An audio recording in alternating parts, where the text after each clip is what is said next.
Blackballed, blackballed, blackballed, blackballed, blackballed.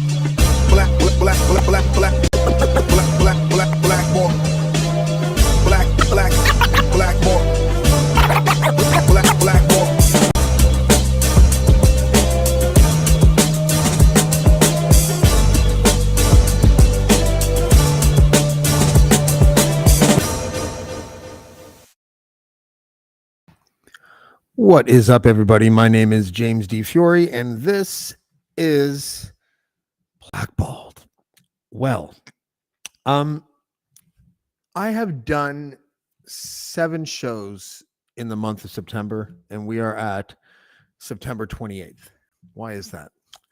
Well, one of the reasons is because I have other gigs that I have to do. I got 2 kids. I got all that. And I promise this show isn't going to be about me, but I have been talking to a lot of friends and family over the past 2 years. And, this is an old story. And the old story being people are afraid to talk about the thing that we pay gigantic lip service to almost all the time. There was a time when we never talked about mental health at all. When I was young, basically any time before 9/11, and I'm using that as a marker because of the trauma that people experienced that weren't even in New York City or even in the United States for that matter when 9/11 happened. And since then, there's been this sort of ongoing campaign that has been encouraging people to speak about depression and about anxiety and about all these things. And I think that we are very good at sort of paying lip service to the idea that we need to talk about mental health in order to overcome our anxieties, our fears, our depression. But I think we're probably failing. We have now been inside this COVID era for 2.5 years. And if you're like me, you've noticed that many people have been withdrawn. The isolation that we were kind of forced to endure was really draining on people. It became one of these things where it was kind of unspoken. And we all kind of fell into this kind of funk, I would say. And when I say all, I actually don't mean every single person, but you would be hard pressed to find somebody who wasn't impacted in some way, shape, or form because of COVID. There is a massive problem that we are facing right now in our healthcare system that has to do with mental health. The headlines say it all. Mental health support for older adults must be a priority. By 2031, 1 in 5 York region residents will be 65 or older, and a lot of them are experiencing mental health problems. They were probably the most isolated out of all of us, especially people living in long-term care facilities. Next headline says Canada to launch 988 mental health crisis hotline in the fall of 2023. Here's how it will work. The article talks about how it's like telehealth, except you'll be able to talk to to a professional counselor. And I mean, hopefully that will benefit the people that decide to use it. I don't think I would be one of those people that uses it, but I'm not shitting on it. I just think that it's not for everybody. Most Canadian post-secondary students are grappling with mental health challenges 2 years after the start of COVID-19. This is probably its own pandemic, I would say. Mental health is one of those things where if you experience it, and I have, one of the reasons why I've only had 7 shows and we're now almost exiting September, when normally I would do anywhere between 15 and 20 shows a month, is because I don't think I was mentally prepared to do shows over the month of September. It's not easy for me to say that, even though I'm kind of transparent. I don't really mind sharing embarrassing things or painful things and all that kind of stuff. But at the same time, it is a very reclusive way of being when you are living where I am, which is the sticks. I live in a place called Killaloo, population like 800 people. Um, I've I don't really know any of them except for my family. I know a few, but but if I was in the city, I felt this way in the city before too. It would be one of those situations where how like if you live in a densely populated area, you tend to feel even lonelier sometimes. Like I remember living in Toronto. I lived in Toronto for 20 years, and it can be a really lonely place living in downtown Toronto, surrounded by millions of people. It is a different kind of lonely. It's good in instances, like you can sort of hide amongst the crowd. You can feel like part of a collective that you don't ever talk to. I don't know if other people who live in big cities felt this way, but there was one day I woke up and I realized that after living in Toronto for 15 years or something that I never knew my neighbors. Like it's not that kind of city. It's not the kind of city where if you live, especially if you live downtown, where the people that live next door. You might know the person that lives in the condo next to you to say hi or to nod your head, but really at the end of the day, you're there, you're on your own. In the sticks, it's much of the same. That's the funny thing. You can't really run away from the thoughts and feelings that you have inside your own head. And over the last few weeks, I have made a decision, or I made a decision each day. I would weigh, what I would want to say on this podcast. I was canceling guests because I got to the point where I was like, listen, I could do filler podcasts and fill the airwaves with some sort of weak effort, or to put it in a way that is less self-deprecating, to broadcast a show where I knew that I wasn't really into it. And I didn't want to do that. And then some days I felt like I should have just done it anyways.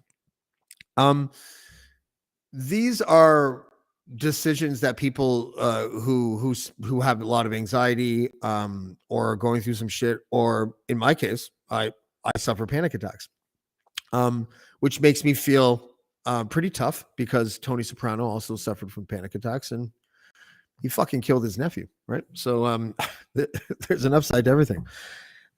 Also, you use humor to mask my pain, and these are like, this isn't an easy thing to talk about, and it's not easy for anybody, I don't think. I can tell that it's not easy for the guests that are supposed to come on the show because they haven't clicked the link yet. And that's fine. I'll burn as much time as I can before I start madly texting all of these people to get on this podcast.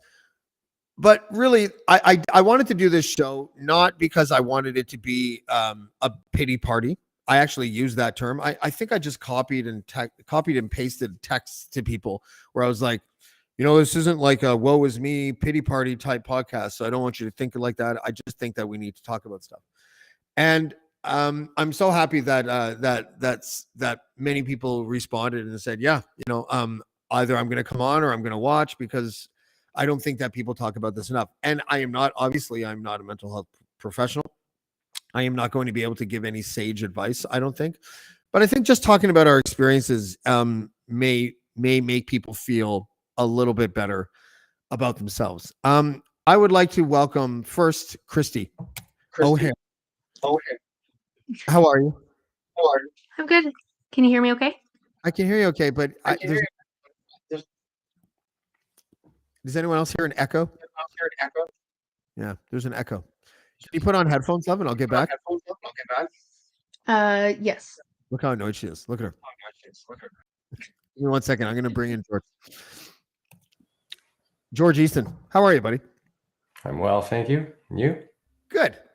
George, just to give you a little bit of introduction, everybody, George is a friend of mine for 20 years. We work together. We've played together. We have partied together. We've done all these things. But I asked him to come on because, George, you have a pretty sad history of this stuff, but I don't know what you want to get into, but I'm happy that you joined. Do you think that we are in a place right now where mental health is almost like a pandemic in and of itself? That's an interesting and properly loaded question, I suppose, James. Welcome thank to you the for show, that. George.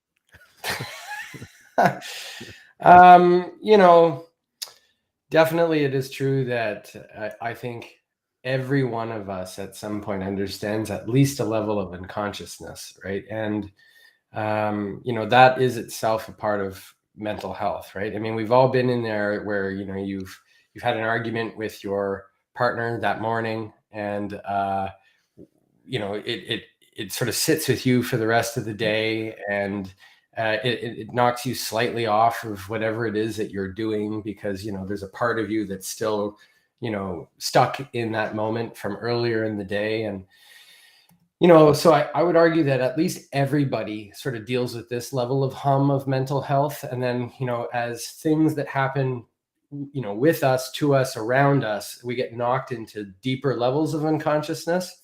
Like your boss yells at you, the economy implodes, your country goes to war, mortgage-backed securities crisis happens, a pandemic happens, and you just get ever knocked into deeper states of unconsciousness. And when we're in those deeper states of unconsciousness, we get more egoic. And when we do that, we tend to, I think, harm ourselves and others ever more.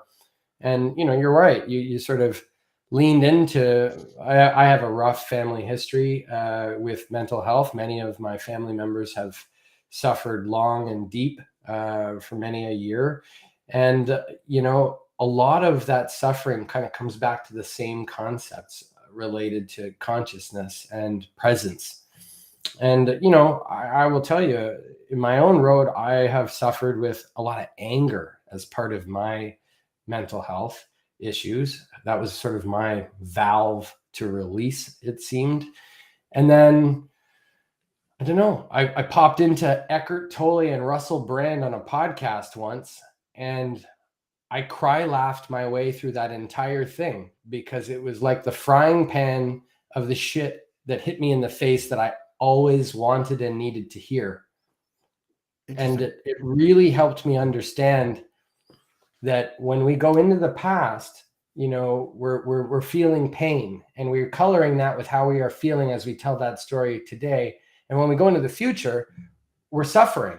And so the smartest and easiest way for me anyway, to control my mental health is to find ways to constantly remain present. That's the essence of his book, The Power of Now.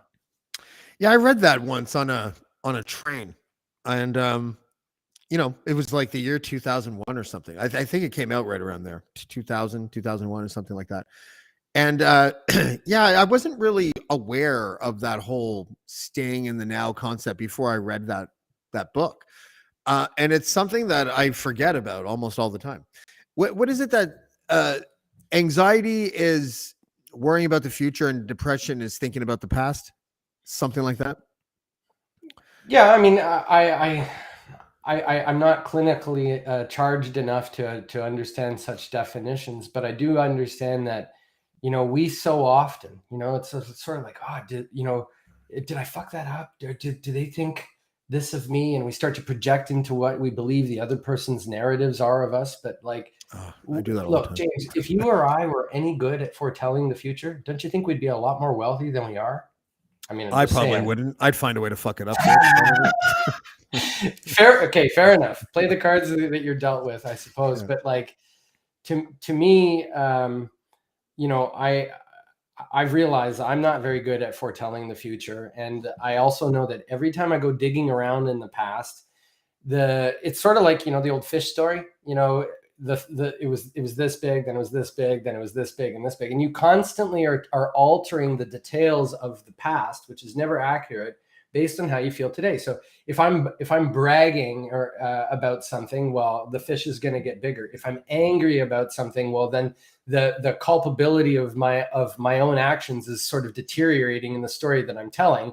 All of those things are true. So the best thing to do is just to get the hell away from the past and not so much worry about the future, because like Eckhart says, There is no pain in the present, at least none that is self-inflicted by your own mental health. Yeah, it was actually Dean Blundell that taught me something in the last year about how we sort of what you were just saying about we will take something like a person's reaction or a person's, you know, aside, some little comment that they may have made, and then we'll create an entire universe of meaning around this one thing that they said and let that thing that we created bother us. As if that person even wanted to spend the time even thinking about that situation for as long as you ruminated inside of it. And it was like, and when he told me that, and I mean, it's something I forget all the time. It's allowing other, and even if that person is being malicious, just allowing another person's maliciousness to invade your kind of, not spirit, but to invade your mood and to invade your mental capacity to be able to just feel peace is something that I still have. I'm miles and years away from figuring out how to not allow that. Because also, what do you do when you feel like you're intuitive? And I don't mean like an empath, but I mean like I'm pretty good at reading people. I've had to be because I'm not an educated person. So I've had everything that I've ever gotten, I've had to get by hustling. And when you hustle, you have to know how to read people. And when you read someone, you're like, that guy thinks I'm a fucking asshole. It's really difficult for guys like me to not, challenge that person, even if they didn't say anything specific, Yeah, I know that and you very well. Yeah. We fought last night. Well, we didn't fight last night, but we had a little. George and I are working on. I won't get into specifics, but George and I are working on a campaign for this guy who's running for mayor of a city in Ontario, and sometimes we have to go back and forth, and sometimes we quarrel. But the good thing about us is that once the next time we talk, we're fine. But it's not like that with a lot of people. That's through years of practice, James. I mean. No, in fairness, it truly is about presence. The old expression like water off a duck's back, that's the idea. It is always better to express oneself and clear the air right away than it is to allow things to fester, because festering is living in the past. If you piss me off, I'd rather just tell you right now. My employees know very well that I do not do veiled communications well. And that's not because I'm too stupid to get it. It's because I don't play in that fucking sandbox. If you can't come out and talk to me directly, then next, and if I can't talk to you directly, then we are certainly not going to do business together. I feel like it is always better to nip things in the bud before they become, the anthill becomes the mountain. It is a much more peaceful way to exist. Although for some it's offensive because they're more concerned about decorum, political correctness, and so on. And I think to hell with that. I would rather be known for who I am and how I am, unabated, so that I don't need to present this edited version to you, this edited version to someone else. It's much easier and safer and healthier for everybody to just be who they fucking are. That's it. Yeah. But there's sometimes I hear what you're saying. I hear what you're saying. There's sometimes a thing that I run into sometimes is with people that, because I'm communicative. I don't like to go to bed angry. Right. And I'm applying that to like friends too. Like if a friend and if I'm in a quarrel or whatever with a friend, I don't like that to be left that way overnight. I like to settle it. But I happen to be friends with people that are not communicative. I happen to be friends with some people, and there's colleagues on this network that I like a lot. And they're non-communicative and I'm communicative. And what I find is that in that situation, I have to be the one to bend. Because if I'm not, the non-communicative person is just like, they just get pissed off. Listen, I don't fucking want to deal with this. And you're just like, but I'm a person that likes to. So then the only way to make that work in a peaceful sort of conclusion is if the person who communicates is like, fine, Mr. Non-communicative, we won't have to communicate. And because it never goes the other way. Otherwise, you got to force someone to be something that they're not. Well, I mean, here's the thing. We all can barely control ourselves, let alone other people. And the one thing that you always have within your grasp, if you're so willing to reach for it, is the power of forgiveness. Truth be told, like, this is the most powerful thing that anybody can learn. The forgiveness of self is huge and the most difficult part. But once you get to that place where you understand how to forgive yourself for your own trespasses, because you and I both know, as hustlers, as entrepreneurs and business people, fuck, dude, we stumble over our own feet all the time. We've gone into moments where we walk out and go, why the fuck did I do that? I have no idea why I said that shit. It wasn't even true what I just said, or I can't believe I embellished it to this point, or whatever the hell it is. And so forgiving yourself is the first way to let things go. The second is always to forgive the other person. And I confess to say, I don't know what the hell book my partner is reading, but she stumbled upon a passage the other day and she said, this sounds a lot like you. And I said, go on, tell me all about me. Go on. Yeah. And she says, well, whatever the guru reading the book, and I'm sorry for equating myself to a guru, which I'm not, but nonetheless, you're not. The guru writing the book says, forgive everybody always for everything right away. And if you can learn to do that, then it doesn't fucking matter who is right or wrong. And if you want to go to bed, without anger, you can do that always. You don't need to actually squash the beef with non-communicative people, because it's a one-way street on forgiveness. You get to forgive yourself for your actions in that kerfuffle, and you get to forgive them, and you're the one that gets to feel clean. Yeah, I've heard that before. I've heard that whole thing about that. I thought it was an Oprah-ism. The whole the whole thing about resenting someone or whatever is like swallowing poison and waiting for them to die, whatever that saying is. And I don't understand forgiveness if someone isn't actually sorry for what they did. I think we need a new name for it. You're giving them the power. You're basically saying, I can't forgive you until you say sorry, right? So this is conditioning. Oh, I don't want them to say sorry. I want them to show me that they're fucking sorry. Like I hate the word sorry. Yeah, but I cannot. And as a Canadian, it's really hard to hate that word, right? Like that's an ego thing, James, and that's the whole part of where we are actually controlled, where we all suffer equally, is by our ego, right? Like ego had a purpose when we were running around naked in the woods. Okay, that was like 2 weeks ago. But now that we can instant cart our fucking Walmart groceries to ourselves, we don't need anything. My hands are very soft. I have no need to worry about surviving in the woods. And so I actually have no purposeful use of my ego, do I? Mm-hmm. All that it does, you know what? When life is fucking great, ego goes like, I need a problem to solve.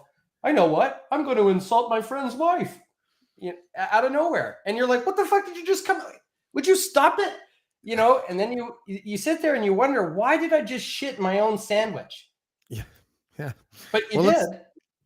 Let's see if we can shift gears here a little bit and bring on people who are probably going to be a little bit more wise than me. Anyways, maybe not you, George. You're quite the sage tonight. But we have Christy O'Hare. We have Jen Weddell, not Weddle, like I said once. Christy, I'll start with you. Is this something that, like, this entire COVID experience, first of all, you had long COVID, did you not? And now I can't hear you. Jen, can you say something? Sorry, my dogs were barking. I muted myself. Okay, go ahead. I still have long COVID. You still have long COVID? Mm-hmm. Okay. Isn't that the point of long COVID, that you have it forever or something? I mean, I don't know. I better not have it forever. Can you talk about some of the stresses that you've experienced because of that while I plug in my laptop, please? Hold on 1 second. Yeah, I mean, it turned my actual world upside down. I went from someone who still managed to be a busybody during like stay at home, work from home stuff, to literally not being able to do anything other than sit on the couch for months on end. I'm almost at 2 years now, and I not being able to do anything, like literally not being able to do anything, was so hard. And I'm an extrovert, so it totally turns you upside down when you can't do what you, not necessarily what you want to do, but what helps your mental health. Like I like talking to people, I like singing, I like dancing, I like acting, I like all the other wonderful things. Before I got sick, I had I was having dance parties in my living room after I was done work, just to get the endorphins going. Like just by yourself? That's Well, awesome. my dogs See, were there. listen, that's good too. Yeah, I mean, you were isolated for months, right? Like how long was Yeah. it? I was home from November 2020, and I think the next time I was actually able to leave my house was at the end of March 2021. Wow. And that's including your partner, right? Or was your partner there? No, he was there. He only we stayed separated from each other in the house for almost, I think it was about 10 months. Like we Wow. didn't sleep in the same bed for So a year. lucky. Just kidding. What is that noise? That was a Not weird me. noise. Okay. I don't know what that was, but I can hear small children in the background. yeah, I can hear that too. That might be I my have house. kids. Oh, is it? Welcome, Jen. Thank you for Hello. look at that library behind you. Okay, first of all, thank you for coming. I know that you weren't sure if you wanted to come or not, but I appreciate you coming. This is one of these topics where you don't necessarily have to have personal experience with it, but we all know people that have suffered from this. Why do you think it's so hard to talk about for a lot of people? I think that people, can you hear me? Yep, we can hear you Are we fine. good? Yeah. Okay. Awesome. Sorry about my children. I have twins, so there's always just noise and Oh, no worries on worries. the other side of the door. So It's all good. just be It's all glad you're good. not the people who are paying me for yoga classes, because Oh. they are very understanding about it too. No problem. I think what it is that people don't want to be really vulnerable about it, because I hear people who have had, more serious struggles than me, like hearing Christy talk about her experience. I feel super soft and I feel like, oh, well, what are you crying about? Cryback? Like, you know what I mean? It's like, Yeah. oh, well, I haven't suffered as much as other people, so my suffering doesn't matter. It's that sort of thing. So people don't want to talk about it, but it's a thing that keeps coming up in my life over and over again with so many different people that I interact with, is that we're so quick to engage with the positive emotions in life. Nobody ever wants to talk about anything that's bad or sad or uncomfortable or like the negative emotions. I grew up in a Scottish family. So we don't have like bad feelings. We have drinks. Like that's just who we are as people. You're not allowed to be unhappy, because why should you be unhappy? Like, look at this life you have. Because compared to like where I grew up, compared to where my parents grew up, I live in Shangri-La compared to where they grew up. Right. Yeah. So I shouldn't have any problems and I shouldn't be sad. So I think it's about not feeling valid. It's not about validation. It's about not feeling like your suffering is valid in this grand scheme of like this horrible situation we've been through as a planet, Yeah. And there's also something that makes sense. And there's also something to be said for, and I've been in this situation probably this year, where you can just feel the discomfort of the person that you're trying to talk to about your shit. And maybe that's just, you shouldn't pick certain people to talk to about this stuff, and that's fine. But there is, yeah, go ahead, George. Well, I also think that one of the things that is behind that is like, there's this part where, when you meet someone and instantly you're like, I love that person. Oh my God. Like, where's this person been all my life? Oh my God. And then there's the opposite of that, where you meet someone, you're like, fuck that guy. Right. And you have those ones often become friends. That latter pile. I have so many times I have had bad introductions with somebody and then became really amazing friends with them. I don't know why I think that is. It has to do with the mirror effect. The things that you despise about yourself, you most easily can identify with other people. So if you've had, say, for instance, issues with, I don't know, fidelity or something like that, well, the people that you hate the most are the infidels. The people who you take an issue with lying, you know, as maybe a youngster, that was my issue. I had daddy issues. My parents were divorced at 6 months old. So when I was in grade 3, I was a compulsive liar, you know? So now as an adult, I take my integrity super fucking seriously. And when people start lying to me, I go, oh, I don't like that. And I get a visceral response to it because it speaks to my shadow. And so when you start to describe your mental health, you know, situation to someone and you can see them like withdrawing, it's because probably you're holding a mirror up to them and they're like, I don't want to deal with my own shit right now. I really don't. See ya. And they're not ready for it, you know, and it's a bit like outing someone, you know, in front of the high school gym. So Steve, you're gay. How's that going for you? Oh, what? Ah, right. Like that's not going to happen very well. And so that's where I think we get this kind of response when people want to be vulnerable and the other person just wants to walk away from it instantly. Yeah, I think you're right. I used to like to counsel other people, you know, like I was the guy that liked to dispense advice that I couldn't take myself.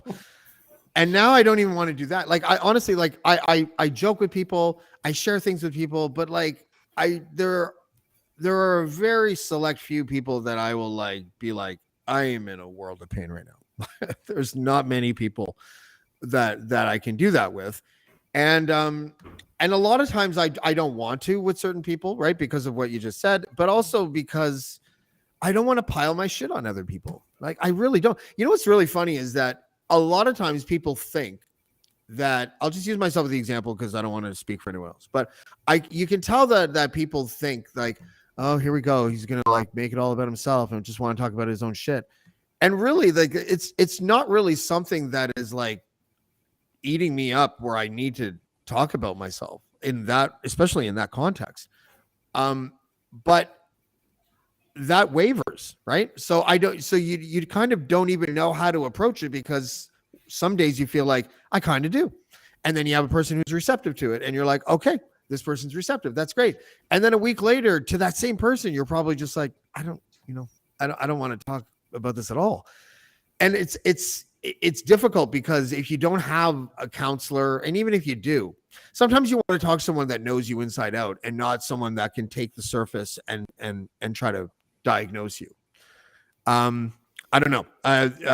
Christy, when you, and this might be too personal, so you don't have to answer it, but when you were isolated for all that time, were you talking to anybody? Like, was there someone that you could speak with, or did you want to? Did you need to? Like, did it get to that point? No, I didn't, and that's probably what threw me deeper into like this scary point of depression, not being able to be who you are. It wasn't until I started being seen by specialists that I realized why am I not talking to anybody? Usually I have no problems talking to someone, and then it kind of hit me like, oh, I'm the one who listens to everybody's problem because I'm usually happy. And when they diagnosed me as suicidal and referred me to a psychiatrist, and then I got denied. My referral got denied because the psychiatrists were too busy. Then it was a punch in the gut. And then I realized that, okay, I'm the only person who's going to be able to help myself.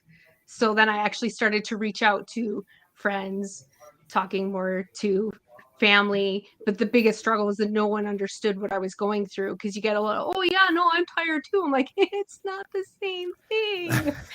Yeah, exactly. So then I started doing some of my old hobbies that I was able to. Obviously not dancing. I only just started singing again and dancing again like a month ago. So I had to find new outlets, like watching comedy things and listening to podcasts. Yeah. And talking a little bit more, obviously. Yeah, that's a good point, though. You know, especially, I mean, I'm sorry that happened to you. Like, I mean, there was a real shortage of mental health care during COVID. A lot of people that I know couldn't get counseling. They couldn't get psychiatrists. They couldn't get medication. A lot of people that I know, or at least they couldn't get prescribed medication that they had before COVID. And I knew two people where they were prescribed antidepressants, and then and they were both weaning off and about to go on another one, and COVID hit, and then they couldn't get an appointment for 6 months, so they didn't have anything to help him. I see George's eyes dart because you're one of those, you don't really believe, like, I mean, I guess it's different for everybody, right? But like, I remember telling you once, I called you and I was like, yeah, oh fuck, my doctor's gonna put me on this medication for my ADHD, and you were like, why the fuck would you take it? I was like, oh. I mean, if I may, I first, Christy, good on you. I mean, I commend you for playing your own hand. You know, I think that it doesn't. I'm not about to say that psychiatry doesn't have a place, or that pharmacological answers aren't absolutely required for some people. They most certainly are. Lithium has saved a lot of people. However, we're in a society, not just, you know, North American society, but particularly North American society, where we're always looking for appealing to a higher authority and looking for pills to take answers or as our answer. And again, I condition my response by saying that there are certainly some that is absolutely the only answer. But for many, it is still an issue of the problem is created in your mind, in your ego, and it is solvable by your mind and your control over your ego. And that ability to allow those negative thoughts to just float on by and not dance with them and beat yourself into an oblivion. And it's a practice. It is a fucking hard practice. And I am not sitting in this podcast today to tell you that I have mastered it. Fuck no. But 2 or 3 years ago, when I started to lean into consciousness, as I was indicating by that, you know, that little vignette I was sharing about when I first listened to this Russell Brand, Eckhart Tolle podcast, and I sat there and I was crying and giggling at the same time, because it felt like the shit that this dude was saying was the first time in my life that anything made any fucking sense at all.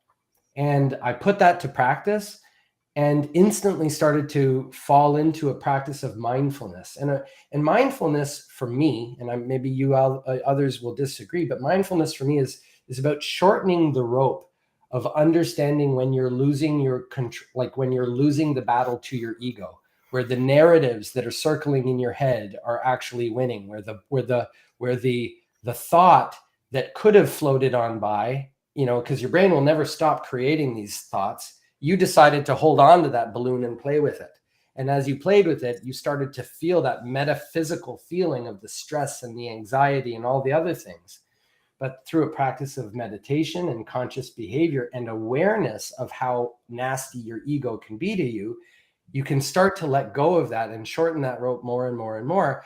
And as a result, you can find yourself less in need of other people to solve your problems or pharmacologicals to solve your problems. But again, I say that's clearly saying that there are certainly those who were just dealt an unfair hand right from go, and they need that to achieve chemical balance. Fair enough. It isn't an answer for everybody, but for many of us, we're so like squirrels. You know, we spend little time with ourselves. Jen, go ahead. You're laughing. I am laughing. I have a real issue with chaos brain, and I always joke now, and it's since the pandemic, where, like, I don't know, I have 2 little kids. My husband was working from home. I was made unemployed and dealing with homeschool for the first year and a half and all that sort of stuff. And I was the minister of fun. That was my job. I was the happy face on things. And Christy, I completely identify with what you're saying about being an extrovert, because I had to do the things to keep my family happy and engaged so that they were happy and engaged. And that kind of, you know, scratched my extrovert itch. And we were doing things, and we were making instruments, and we were painting rainbows on the glass and stuff. And after about a year of being the minister of fun, there was just nothing kind of left in there, you know, like I kept saying, I feel like somebody blew my pilot light out, you know? And when you say that things are a practice, because I get chaos brain. So I say now that like, I don't like fun, because when I have a good time now, then my brain's like, yeah, more. And then I'm like, no. Today we go drop the kids off at the school bus and we're going to do the laundry and some grocery shopping and like day-to-day mundane stuff. And then my brain wants to make chaos. I'm like, let's get day drunk. And the idea of having to sit with that, right? Of like, okay, this is what's happening. It's just a thought. It's not an action yet. And it can be intimidating when people say it's a practice. I used to teach yoga. So I used to be like, okay, we say it's a practice, but really it just takes practice. And it's just like anything else in your brain. You're building connections, you're building neural pathways, you're creating a new way of thinking. People like to joke around that like Jen's always happy, Jen's ruthlessly positive, I'm the most supportive friend that you have. But we didn't get here easy. You know, you have to really choose which pathways in your brain you're building and you're supporting, and which ones you're starving. Because I go to dark places. I went to all the dark places. I was coping by like watching like Oz on my phone with like one headphone bud in while I was home with my children during the pandemic. My brain was just like violence and blood and, you know, like things like that. And then I started having nightmares and I couldn't sleep. And, you know, I needed something lighter to occupy my mind. But what? And I don't like new things because I have anxiety. So I watch like the same old things over and over again. So you have to learn how to be happy, if that makes sense. Like you have to teach your brain how to be happy and how to engage with positive things. And you don't have to engage with negativity. When I have chaos brain now, I do things like cook. Like it's soup making day or it's bread making day or whatever, because it's a way that I can take that kind of anxious, like, let's do something and make something positive out of it. So some people clean. I find cleaning really helpful with anxiety, sort of chaos stuff when I'm really looking for it. I love what we're talking about ego too, because I did a lot of the sort of navel gazing self-study when I was a yoga teacher. And they keep telling you like your authentic self, your soul, all this sort of stuff. And I was like, yeah, but what if my authentic self is a bitch? I'm pretty sure automatic, you know, like sarcastic, and I'm super hypercritical of everybody and everything. But it's also because I'm that way with myself, because that's kind of how I was raised, you know, like it's just never enough. There's always a goal. There's always a better. What are you going to do better next time? How can it be better all the time? And that is a difficult way to live. So the best piece of advice anybody ever gave me, and it was the guy who did my yoga teacher training, he was brilliant. But he's like, you're a type A person. And I was like, yes. I had a binder, like I was ready. And he said, but could you take an A- and give yourself a little piece? Oh. Just crying, just snot crying all over myself as soon as he said it. You know, when like somebody really sees you, you know, like they really can see who you are. And it's like, oh shit. And those little yoga wisdom, those little bumper sticker wisdom things, it's so annoying because once you hear them, you'll never unhear them. So the best one, anybody who's doing Buddhism practice or you're building positive pathways in your brain, my favorite one, and it's still on my fridge from when my kids were babies, is that if your compassion does not include yourself, it is incomplete. So it doesn't matter. That's the Buddha. That's not like funky new age stuff. That's old school. But it doesn't matter how positive you are. It doesn't matter how energetic you are, how much you bring to the table, how good you are to everybody else in the whole wide world. If you still kick your own ass as like a pastime, you're never going to be happy. Oh, and it's a really hard thing to do. It's the hardest thing to do. Ta-da. I still do. I do that. Like I catch myself, like I have a weird routine. Like when I'm like I get out of the shower and I start drying off and stuff, and I'm like, you know, whatever. All of a sudden, I catch myself saying like, "You're so fucking stupid. You're so fucking. What the fuck are you doing?" Like, and I'm literally saying it out loud sometimes, and I'm just like, and I still do that to this day. Like, not every day, but like sometimes, and I laugh at it now because I'm like, why am I doing this? Like, what?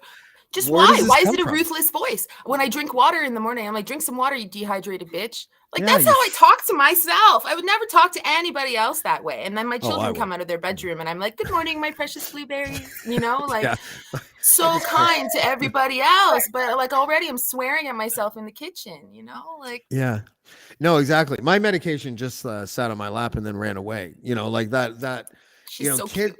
Yeah, she is cute. But kids are funny like that because they're the source of so much agony, right? but they're also, you know, that Simpsons quote, to alcohol, the cause of and solution to all of life's problems. That's really kids, right? Like really, because my biggest stressors are like, if she doesn't eat, I am just like fucking livid. Like I am just like, because she's 32 pounds and she's 6 years old, right? Like she has an issue with size and weight and nutrition. And you know, and so, but then when she does eat, I'm just like the happiest man in the world, right? Like I have all these external reasons to be happy and angry. And I think what you guys are kind of saying is that often it's really just internal. Like it's how I'm reacting to these situations.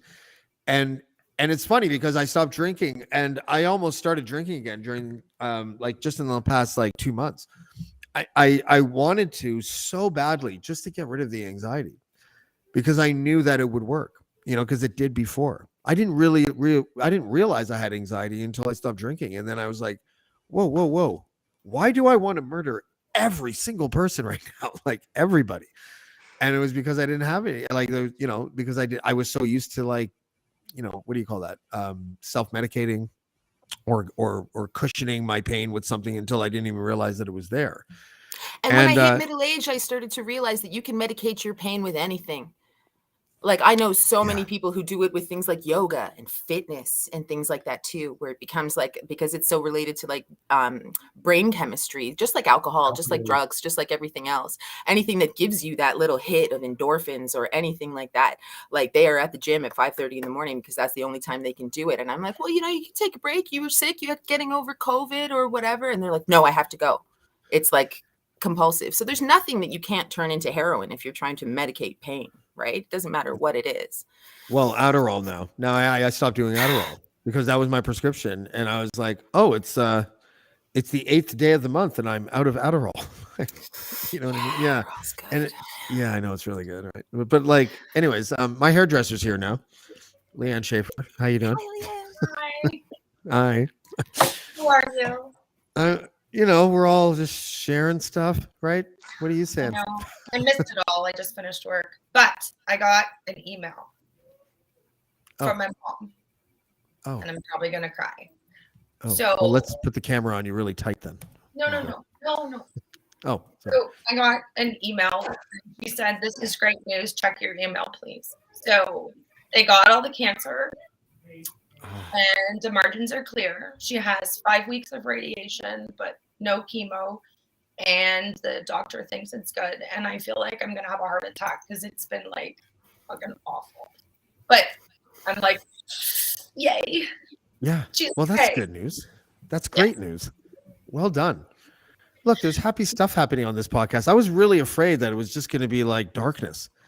But then, you know, but you guys are all these beacons of light, and I'm just sitting here going, I'm just going to let you guys talk. I don't have anything. I don't know what to add to the positivity.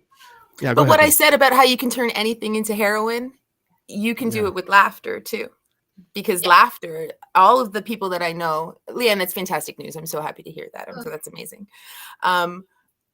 But you can, everybody that I know who's been through big T trauma, little T trauma, whatever, is dealing with, you know, mentals of some kind. They're all the most hilarious people I know. They find a way to make things funny, right? And we can laugh in the moment, even when things are shit, right? Yeah, that's right. What'd you say, Leanne? Sorry. I said, just smoke pot and be rude. It's great. Yeah. I think all of us do that. I'm pretty sure. George, are you still smoking pot, buddy? Well, I mean, cannabis and I are longtime lovers, but we we had a fight a couple of weeks ago, and you know, I just haven't been able to put down the narrative at this point. She was wrong, I was right, and so, you know, whatever. But I'm working on my forgiveness, James. And okay, good. Forgive everyone right away in the moment. Every time. Yeah, exactly. You know, and it's like I feel like the dehydrated bitch at times too. So I know where you come from on that. I want to enter something into the discussion here, which I think seems at this point to be a bit void. James, I know you are an open atheist, You identify as an atheist, and I don't add the lisp when I say it, but go ahead. the list. Yeah, an atheist. You say clothes because I say clothes. Yeah. Anyway, the thing about this is like, you know, I'm not a religious person, first of all, so I'd like to identify as that, as not being. Can you do this speech without saying the word universe, or is that going to be impossible? I saw 111 and 1111 4 times today. So. Yeah, I know you posted it, and I was like, I'm not sure that I would say the word universe by any stretch, but what I was leaning into is, I think, you know, one of the big things when it comes to alleviating stress or securing a more consistent mental health, it seems to be that there's proof, a lot of proof that people who claim to be spiritual, not necessarily religious, but spiritual, find themselves having an easier time with connecting with a deeper meaning within themselves. And a life of meaning is a great way in order to facilitate some sort of direction in your life. And it is people who feel aimless and without meaning that suffer most easily with mental health issues. So I guess the open question to the group is, would you represent yourself as being a spiritual person, if not a religious person? Spiritual, and I told Christy. you. Oh, sorry, No. Leanne. No, I just No. that was it. What did you say? What? I didn't hear you. You cut out as you were saying it. I said, see, it's the universe, James. Yes, it's the universe. Of course it is. Christy, sorry, what were you, was that a no? You're not spiritual, or you are? I am. No, I'm not spiritual. I don't. I mean, I was raised Catholic as a bad that's why. Catholic. Yeah. Now I don't really. Yeah, no, not really. I have a hard time trying to figure out what that means, though. Like, because I am. There's no shortage of depth in me. Like I can look at things that are beautiful and be moved by it. I can look at certain things like the stars and like things that I've witnessed and whatever, and feel like I don't have an answer for that. Well, I also don't need one because I am blown away by the magnificence of it. But I never attach a meaning to it per se, because I think maybe I'm spiritual about mystery. Like maybe it's like I don't have an answer for something, and I like that. Well, you know, isn't that part of it though? I mean, isn't that what spiritualism is that there's a mysticism to it that you don't need to understand. And you know, I'm not gonna, forgive me at all for trying to convince you all that you probably are spiritual at some level. Like, for example, Christy, do you believe that, you know, there is an understanding between you and animals that can't speak of what is good and bad? You know, like the difference, how a dog knows, you know, who you are. And If so my on. dog doesn't like you, there's something wrong with you. Yeah, but isn't There that it is. like There's the woo. That's the spiritual woo. Yeah. like Wu-Tang. Right? Like, 100%. there's I'm a holding up my rule Tibetan bowl, like meditation bowl, my beads. I was raised an atheist, so there was something sort of punk rock to me about all the stuff to do with religion. I also have a rosary in this bowl. I have many little trinkets and bits and pieces. I wear a Saint Sebastian around my neck. Oh, Leanne's doing it too. Yeah. White girls with nose rings, right? Crystals and stuff. I think there's a lot of power in ritual, right? Ritual and talismans. It's everything. It's witchcraft. It's Catholicism with the incense and the whole dip and all the stuff. It's a physical manifestation of a belief in a greater spiritual thing. And whether you go to church or not, whether you believe in a God or many gods or no God, it doesn't really matter. It's what speaks to you. So I'm one of those people who sees signs. I'm glad you brought up 1111 and stuff like that. I see little things, little signposts. You have a conversation with somebody and it comes up somewhere else in a completely different context in the same day for no reason, or a specific word. I also have that thing above my head where people talk to me. So they come and like sit down next to me and want to chat. So I don't have that Toronto thing where nobody talks to me. I make food for my neighbors. We leave it on each other's doorsteps. We did it the whole way through COVID. It's Where magical. the fuck were you Fresh when I was living in dumplings at your Toronto? door. For God's sake, Where were you? Like, when did you live in Toronto? I lived in I moved to Toronto from Toronto in like 2004. 1997 to like 2015 or something like that. Like I was there, I live here. you know. I would lived in it, but you know, but maybe it's first of all, I don't know how inviting I am. Like I was one of those people. We talked about synchronicity before, right? Like I think you and I have talked about synchronicity a couple times. I don't know what that is, but I know that I've experienced it. Yeah. Right? Isn't that movie? I know that I've pinpointed certain times in my life where if I turned just this much this way instead of that much that way, I probably wouldn't have kids right now. Seriously, or at least not the ones that I have. I love that, but that seems like ultra scientific to me, to the point where I can't explain it. It's like chaos math. You know what I mean? Like it doesn't feel like spiritualism. It feels like more scientific than it does spiritual at all. And What makes me worried is it's one of the criteria on like one of the 7 types of OCD. I have like compulsive tendencies. I'm not diagnosed with anything like that, just anxiety and depression for me. But one of them is hello.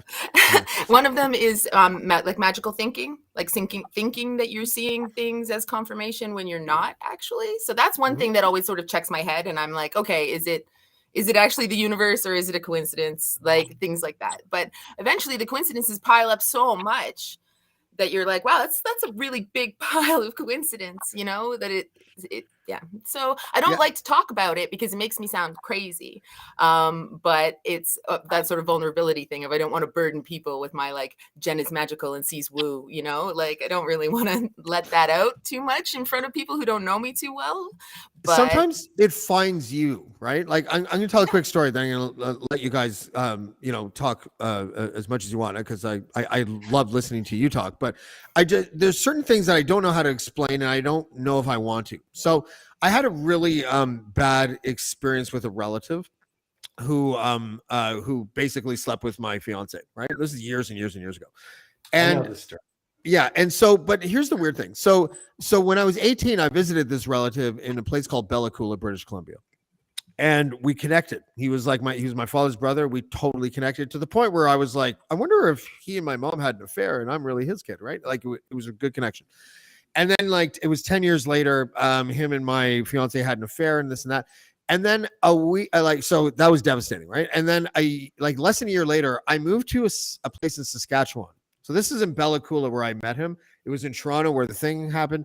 And then I moved to Saskatchewan. I went to go be a reporter. I literally moved there because I was watching. Remember that CBC did The Greatest Canadian? Who's the greatest Canadian? And it was like the father of our healthcare. What's his name? Tommy Douglas. So I Googled Tommy Douglas, and I found out that he was from a place called Weyburn, Saskatchewan. So then I looked up Weyburn, Saskatchewan, saw they needed a reporter, applied for the job, moved there before I got it, and then was there and got the job when I was there. And I only did it because Tommy Douglas was from there. That's the reason why I went there. I got this apartment and I moved in, and this lady, and her and I were talking, and she's like, oh, my sister owns a little restaurant in Bella Coola, British Columbia. And I was like, really? She's like, yeah. And it's this restaurant. And it was the restaurant that me and my uncle ate at the last time I had seen him. And then I'm living in the sister's apartment. And so I look at that and I'm just like, this is way too coincidental. Like we're talking 3 provinces and we're talking like just like a weird kind of situation. Bella Coola's got like 1,000 people. Weyburn has like 2,000 people. And I look at a situation like that and then I stop myself and I'm like, am I creating a coincidence, or is this something that is meaningful? And I don't know. And maybe that's the agnostic or the atheist in me, where I don't know what is meaningful and what isn't, you know? Well, it sounds like you do know that was meaningful, else you would not have brought it up as a story. Or more importantly, it's meaningful to you. Right? It might not be meaningful to anybody else, but it's meaningful to you, and you saw it and you noticed it. So that's, it feels personal when it happens. Yeah. My roommate won a trip on 97.7 Hits FM to Daytona Beach, Florida when I was in my first year at university. I'd been single for 6 months by choice. I was like, no, I'm not in a good place. I'm not a good girlfriend right now. And I met my partner. He was there from Queens, same hotel, and told him to fuck off in the hotel lobby. And that was 22 years ago. Oh, nice. Nice. It's totally random, right? Like so random, like we never should have met. It like, but we did there in that place, right time. So many things, so many of those little Star Wars moments where like there's no life forms aboard. Like that one moment, if it hadn't been that way, your life would be completely different, you know? Yeah. I appreciate the things that you say, Jen. That's fucking awesome. Thank you. It's nice to meet you, George, Christy, and Leanne. It's so nice to like kind of chat and be face to face. Actually, Christy, how are you feeling? Yeah. How are you feeling? I've kind of plateaued. Yeah. I haven't had any improvements in probably about 6 months. Oh, I'm so sorry. But I'm allowed to start reconditioning because they told me my heart will not explode. I can't exercise. My heart will not give out. Oh my God, that was like the weirdest story I've ever heard, and I will never ever forget that ever. You have to tell the story. I swear. Oh, which one? Which one? The sex one. Oh, there we go. There you go. Of course, we're gonna zoom right in now. No, Yeah, this is that's kind of right. podcast. Okay. Hello. Can you stand up, please? No, it's kidding. Yeah, Oh sure. my God. No, I because I mean, I got COVID really bad. It affected my blood, my brain, my heart, my lungs, my joints. Like it just totally destroyed my body. And I finally got the okay to have sex again. And it had probably been oh God, at that point I think it was probably like 8 months since my partner and I had sex. And so we finally tried it. He didn't want to. He was so scared of hurting me. He didn't want to. So I had to convince him. I'm like, doctor said, we're good to go. Let's do this. It's been long enough. And so we finally did it. And and he thought he killed me. He wanted to call 911 because I couldn't breathe. He wanted to stop. I'm like, no, keep going. Not until you're done. And yeah, so yeah, when we were done, like I was Christy half isn't a quitter. awake. Christy's not a quitter. No, I'm like, if I'm gonna die now, it's fine. I'm okay. Plus, he would have felt like a king. Like he would have been sad, but Jesus, you know. Well, that was Oh my my ending God, thing to him. I'm like, it would be okay if you fucked me to death. Honestly. That's what it was. You fucked me to death. I have never. Every man wants in a woman. Seriously, well done. Oh my God. Oh my God, that's a good. I will never. After that, forget I had to reconvince him after that it was okay to do it again, and it took me like another few months. Like seriously, we can do this again. I won't die. I crossed my heart. I Fuck honestly me half to thought- death. I thought it was gonna be like, and then my daughter thought I was being killed in the other room. No. No. Like, she well, almost you know, got Actual death. Yeah, Yeah, well, that's that would have made a great headstone, though, right? Like, My heart rate was 148. oh, That's right too. yeah. Jesus. that Nothing good? to laugh Is that- at, but it was a good story. Is that high? Is that, I don't know. Yeah. For all right. Well, I don't know how anyone's gonna top that. Like, Nope. I got nothing. I got nothing. I'm thinking of doing a show like this, like I don't know, like once a month or something like that. You know what I mean? And it's not a confessional. It doesn't have to be like that or anything. But just having this conversation, doesn't everyone kind of feel pretty good right now? You know, like, and then looking at Stella with that dog, like, oh my God, her dog is the greatest, by the way. Leanne, your dog is the Dog awesome. is a shit show, but I love her. Yeah, she's a shit show. But really though, I feel better just having a conversation, and it didn't even have to be about anything deep necessarily. It was just one of those conversations where just by having it, you feel better. Yeah, man. I do think we talked about some deep subject matter in here. You know, like how people deal with their mental health is deeply personal. You know, and there's no ifs, ands, or buts about that, as far as I can tell. I think spirituality is also something that is deeply personal. And certainly talking about Christy getting fucked to death is also deeply personal. Yes. I don't know. That just Yes. to me, that I feel like I know her already. Like I feel like we could do an entire episode just on Christy getting fucked to death, right? Like it would just Christy, be you're one an of those- inspiration to us all. Thank you. It's true. It's true. The true It's an COVID important survivor. part of life. True COVID survivor. I love it. True COVID survivor. You need that tattooed on your ass. True Wow. COVID survivor. Yes. It'd be blurry because of the What do movie. it gives a whole new meaning to being intubated. Sorry. Jesus. Sorry. Wow. Sorry. Oh my This god. took a turn. This took a turn. You know what's Just funny? whatever you do, don't get on the breathing machine, okay? Yeah. Oh my god. All right. On that note, I think someone's probably waiting. I don't know if there's another show tonight. I just got hit with like 5 texts, so I don't know if that means that there's a show that's waiting to start. But in any event, I think probably it's a good way to. It's a good time to end it. Listen, Christy, do you want to tell more about that story before we go, or are you good? Is that? What, I are you think getting that's enough text for that this tonight. show can go on for another 10 minutes, James? It probably Is that what could. Like, I don't know. I'm just saying. It was I don't want to Yeah, kick Christy. the.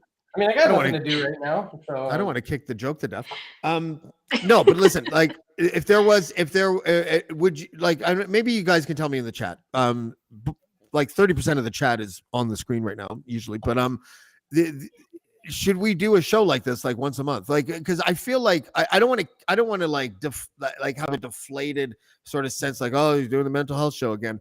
But if it can be conversational like this, I would do it once a month because it is really something that I think would be therapeutic for myself, for one thing, but for more importantly for other people, because no one really talks about the thing that we all always say we need to talk about this more, but then we never do, right? Yeah. I mean, I'm down. Whatever you want, buddy. This was right in my bailiwick of things that I enjoy talking about.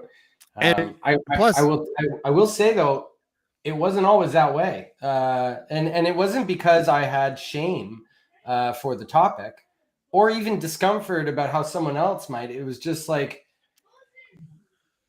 I think some of us come from that place of just there's shit you just don't fucking talk about. especially with men.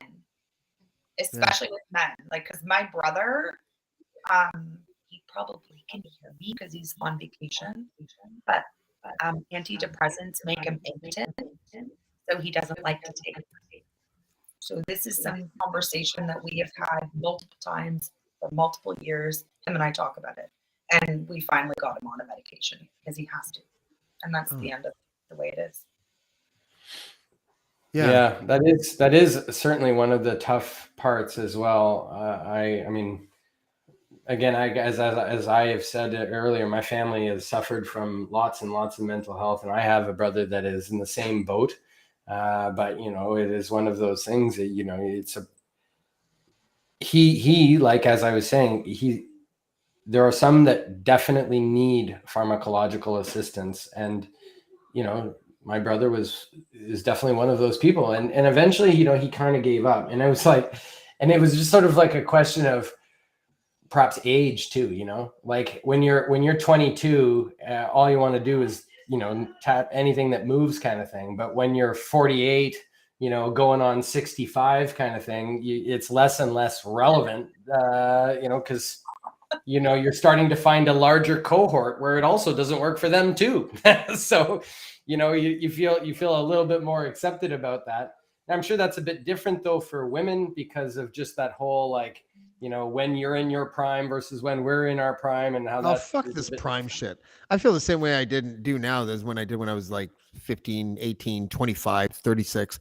I use fucking Viagra recreationally, for Christ's sakes. Like, I don't know what it's like to like be in that. You know what? Maybe that's the problem. maybe This maybe was the in a problem. confessional. Yeah, well, no, but like, no, but what I don't even know what I'm trying to say. Like, you know, I think I'm starting to like. This is like the beginning for me to feel sober entirely, and trying to figure out how to navigate that while still having fun is hard for a guy who's basically an addict, right? Like it's not easy. So George, when I hear you talk about your brother, like, I mean, I met your brother. You know, he's definitely a different kind of dude, but like, you know, I don't even know what my point is really here, except the idea that that pharmacological solution being good for him, I think it makes a lot of sense. I met him. I think it totally makes sense. I like that we're talking about how it may not be for everybody though, because I think I'm certainly one of these people where I have to learn how to just not take anything. right? And I think what's most important too, because I tried to get on anti-anxiety and depression medication this spring because it was like the winter of my discontent. It was like the most horrible winter since I was like a teenager for like being depressed. Like I was just flatlined, nothing. I was dead. And the doctor was like, okay, but she was like, let's also do a blood panel. So you need to look at your mental health as part of your overall mental wellness, right? Because there were so many things that I was incredibly deficient in. And as soon as I started taking really high dose, like just vitamins, like vitamin D, you're supposed to take like 400 units of vitamin D a day. She has me on 3,000 units because as you can see, I'm the whitest woman in the world. So like vitamin D is a problem for me, right? Christy feels me. Yeah. You take 10,000. That's awesome because COVID will deplete all of your stores of everything, right? I've heard that from a lot of people. And we had COVID as a family in February as well. And that's when things really tanked with the anxiety and stuff too, because it affects your brain. But I'm on really high dose B12. I'm on really high dose omega 369 and stuff like that. So I had a really adverse reaction to the first anti-anxiety medication we took. Like I tried and I was like, okay, let's wait a bit and see what happens. But as soon as the vitamins started and I started to feel better, like I could start to see the sunshine again, you know, it was such a big deal. So like medication for mental health, not medicating for mental health, that's up to you. That's your choice and what your relationship is to biochemistry and all of that kind of stuff too. But go to the doctor. If you hate your doctor, go find a new doctor. I know it's not easy for, like I live in Toronto, so it's easy to be like, oh, go find a new doctor because there's doctors everywhere. But really my doctor still has a horse. My family doctor in my little town was like, you know, he's like 1,000 years old. He still gives out lollipops and shit. Like, you know, that means the possibility of ketamine, though. Like that's where my chaos brain goes. I'm like, oh, if he has an animal, there's probably good drugs in his barn. You know, like that's where my brain goes too. I haven't done drugs in like 20 years. Like I don't do drugs. Like Same. that's not a thing that I do, right? So, but your overall health means sleep, means water, means vitamins, means food, means taking care of so many. Oh my God, sleep. You're not kidding about sleep. Like I stopped taking like when I run out of Adderall or when I stop taking it or whatever you want to call that. I just like I go from sleeping 2 to 4 hours a night to sleeping like 8 to 10.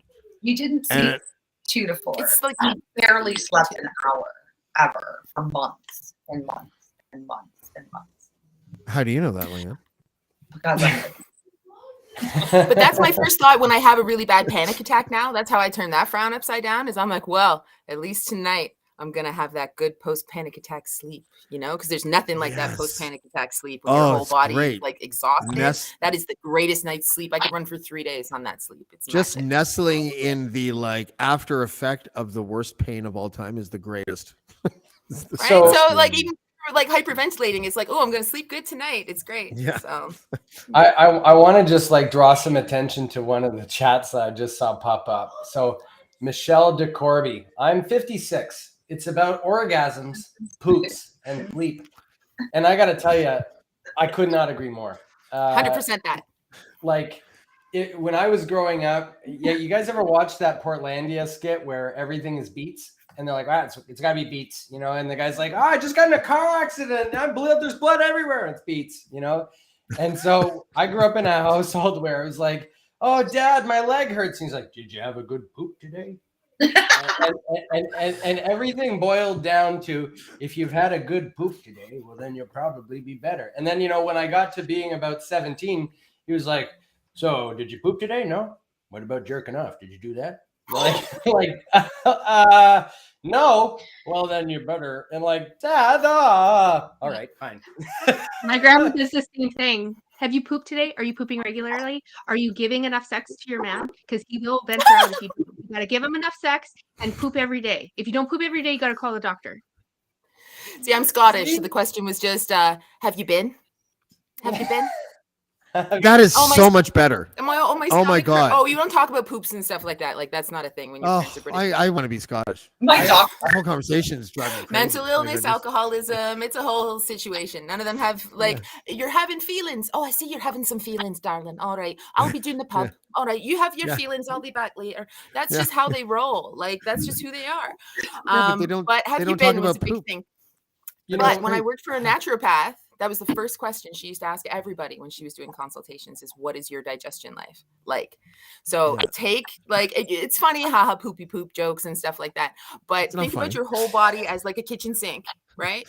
What good Yeah. is your sink? It doesn't matter how awesome your faucet is. It doesn't matter how good the quality of the water you put in it. If the drain doesn't work, your sink is busted. So your digestive health and your intestinal health is so important. Your gut health relates to your mental health in all kinds of ways. It does. Magnesium. And actually, Eat on the that yogurt. particular note, Jen, I Magnesium. want to also call out what you were talking about earlier about how you have to treat your health as your whole health. And I first of all, I don't really like to make fun of people, but you ever see people that you just call them soy boys? They look like they're blanched. Their eyes are dark and sunk in their head, and Gaunt. not because they've been raving all night long, and it's not because Because they're like, vegans. out of their mind. It's because they identify first as a vegetarian and a climate saver and all this stuff, and so they've cut iron and zinc and all these other things out of their diets, and because they're so focused on I have to be a vegetarian, instead of realizing actually I need to be a lot less on meat, but I still do need meat a little bit. And they move into this is who I am, and this is what I am, and this is how I'm going to save the world and all this stuff. And then meanwhile, they're completely depleted of most of the things that they actually need to survive. And then it's this cyclical downward spiral. Their physical health, their mental health, their guttural health, everything goes, well, by the way of the shitter, because they're sitting there eating beans and bread. And it's and I have a 12-year-old daughter, and she is at that, that coming of age and all of that fun stuff. And she's a vegetarian, and she's not a vegetarian for climate reasons. She's a vegetarian, I think, just for, because she doesn't like seeing animals harmed. Fine, fair enough. I'll support you as and all that fun stuff. I'm a veggie mostly. I eat mostly plants. Pretendy vegetarian. Yep. That's what I do. And so, but what we found was like her anxiety was going through the roof. Like everything was a narrative. Ego was in the driver's seat all the time. And then we got her zinc gummies, and she started eating 2 zinc gummies every morning for breakfast. And it was like, holy fuck, are these like the reason gummies? What the hell has just happened here? You've become a human being over a couple candies that taste good every morning. And it's so true because, but we're fortuitous in the fact that my partner's a doctor. She's a psychiatrist of all things, actually. Oh, and so that's amazing.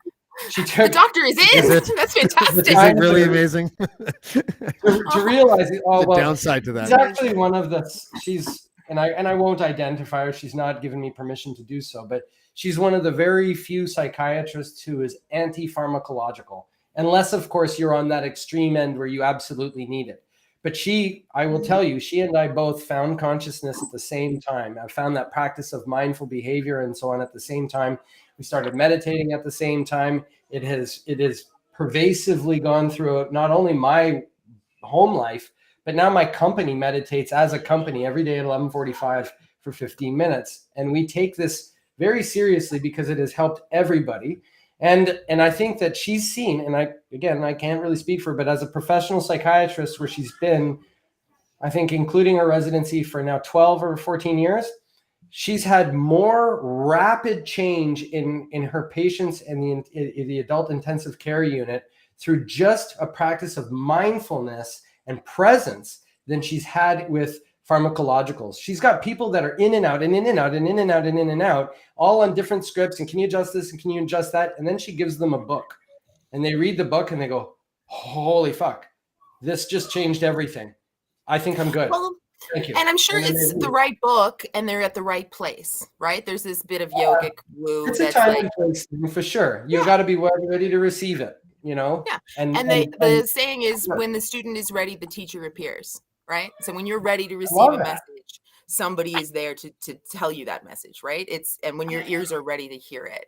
My kids are vegans, so I'm gonna out myself as far as that's concerned.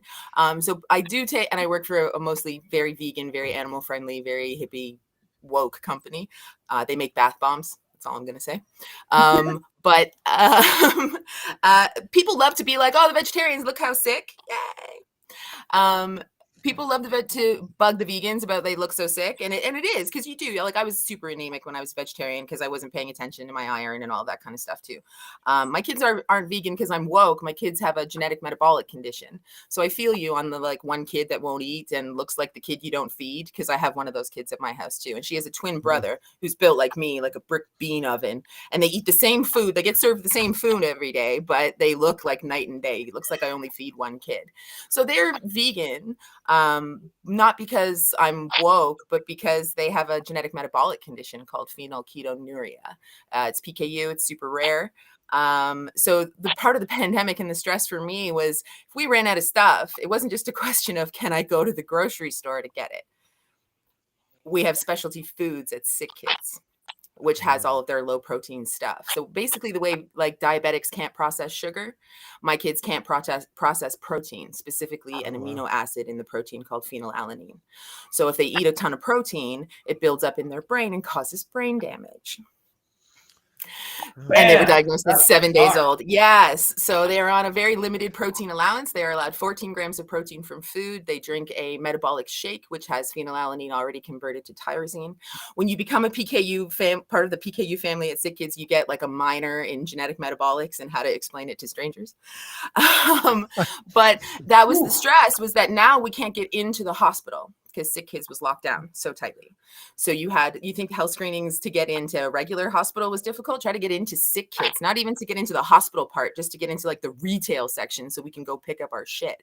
So now with the like infant formula situation, it's starting to affect the genetic metabolic community. So we can't get our mixes and powders for our little milkshake that we drink every day.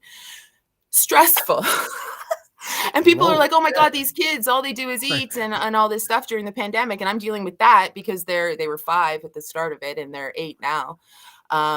But it's like, okay, don't eat too much of anything, because if we can't get it, like, yeah, we can do gluten-free stuff and they can do vegan cheese and I can kind of cobble together meals, but for no more than a couple of days before we need stuff. So I've heard of a lot of communities how the trickle down happens. I've heard of a lot of communities, Jen, but the genetic metabolic community, I mean, we don't do enough protecting that community, I don't think, right? Like it's a 1 in 100,000 shot PKU. That is a small community.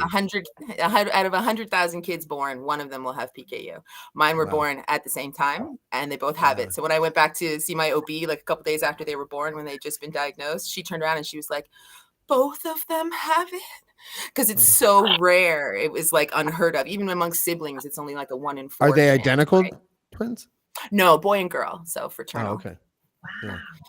Yeah. Again, a genetic thing that I have all the earning. I was so sarcastic when they were first born. When people would ask me questions about them, they'd be like, "Are they twins?" And I'd be like, "No, I just found one in the parking lot."